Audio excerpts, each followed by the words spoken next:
ഇപ്പോൾ ഈ പശ്ചിമേഷ്യയിൽ US-ഇറാൻ സംഘർഷങ്ങൾക്ക് ഒരു താൽക്കാലിക ശമനം എന്നുള്ള റിപ്പോർട്ടുകളാണ് വരുന്നത്. രണ്ട് രാജ്യങ്ങളും തമ്മിലുള്ള ഈ ശത്രുത താൽക്കാലികമായി അവസാനിപ്പിക്കാനോ അതുപോലെ ഈ ഹോർമൂസ് കടലിടുക്കുമായി ബന്ധപ്പെട്ടുള്ള തർക്കങ്ങളിൽ വീണ്ടും ചർച്ചകൾ ആരംഭിക്കുവാൻ ധാരണയായതായിട്ടാണ് റിപ്പോർട്ട്.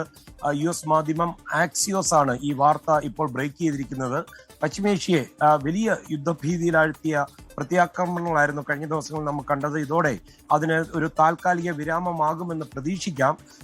ഇടക്കാല സമാധാന കരാർ കഴിഞ്ഞ ദിവസം ഉണ്ടാക്കിയ 14 കരാർ അതിന് ഭീഷണിയാകുന്ന തരത്തിൽ രണ്ട് രാജ്യങ്ങളും പരസ്പരം നടത്തി വന്ന ആക്രമണങ്ങൾ അവസാനിപ്പിക്കുവാനാണ് ഇപ്പോൾ ഒരു പുതിയ തീരുമാനം ഉണ്ടായിരിക്കുന്നത്.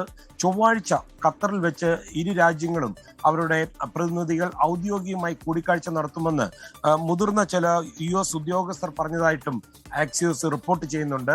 അതുപോലെ ഈ ഹോർമൂസ് കടലെടുക്കിനെ ചൊല്ലി ദീർഘകാലമായിട്ടുള്ള തർക്കങ്ങളുണ്ട്. അത് പരിഹരിക്കുകയാണ് ഈ ചർച്ചയുടെ പ്രധാന ലക്ഷ്യം. കഴിഞ്ഞ ദിവസങ്ങളിൽ ഇരു രാജ്യങ്ങൾ തമ്മിൽ നടത്തിയ ഈ മിസൈൽ ഡ്രോൺ ആക്രമണങ്ങൾ അതും അവസാനിപ്പിക്കുവാൻ ഒരുപക്ഷെ ഈ ചർച്ചകളിലൂടെ സഹായിച്ചേക്കുമെന്നുള്ള പ്രതീക്ഷയാണ് ഉള്ളത്.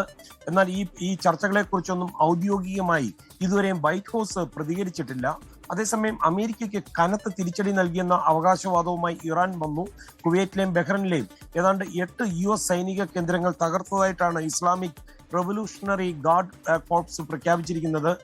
കഴിഞ്ഞ ദിവസം സിറിക്കിലും കേഷുമിലെയൊക്കെ ഇറാനിയൻ കേന്ദ്രങ്ങളിൽ അമേരിക്ക നടത്തിയ ആക്രമണങ്ങൾക്ക് ഒരു മറുപടിയായിട്ടായിരുന്നു ഇറാന്റെ ഈ വ്യോമാക്രമണം. അതേസമയം ലെബനനിൽ ഇസ്രയേൽ തുടർച്ചയായിട്ട് വീണ്ടും വ്യോമാക്രമണം നടത്തുകയാണ്.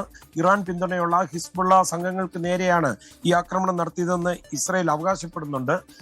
അതേസമയം ഈ തെക്കൻ ലെബനിലെ ഒരു ഗ്രാമത്തിൽ ഹിസ്ബുള്ള ഉപയോഗിച്ചിരുന്ന ഭൂഗർഭ കേന്ദ്രങ്ങൾ ഉണ്ടായിരുന്നു. അത് പൂർണ്ണമായി തകർത്തതായിട്ട് ആണ് ഇസ്രായേൽ പറയുന്നത്. ശനിയാഴ്ച ലെബനനിൽ നടന്ന മറ്റൊരു ആക്രമണത്തിന്റെ പിന്നാലെയാണ് ഇപ്പോൾ ഈ പുതിയ സൈനിക നീക്കം. നമുക്കറിയാം, വെള്ളിയാഴ്ചയായിരുന്നു വാഷിംഗ്ടണിൽ വെച്ച് ഈ ഇരുപക്ഷവും തമ്മിൽ ഒരു വെടിനിർത്തൽ കരാറിന് ഒപ്പുവെച്ചത്. പക്ഷേ അതും ഇപ്പോൾ പ്രതിസന്ധിയിലായിരിക്കുകയാണ്.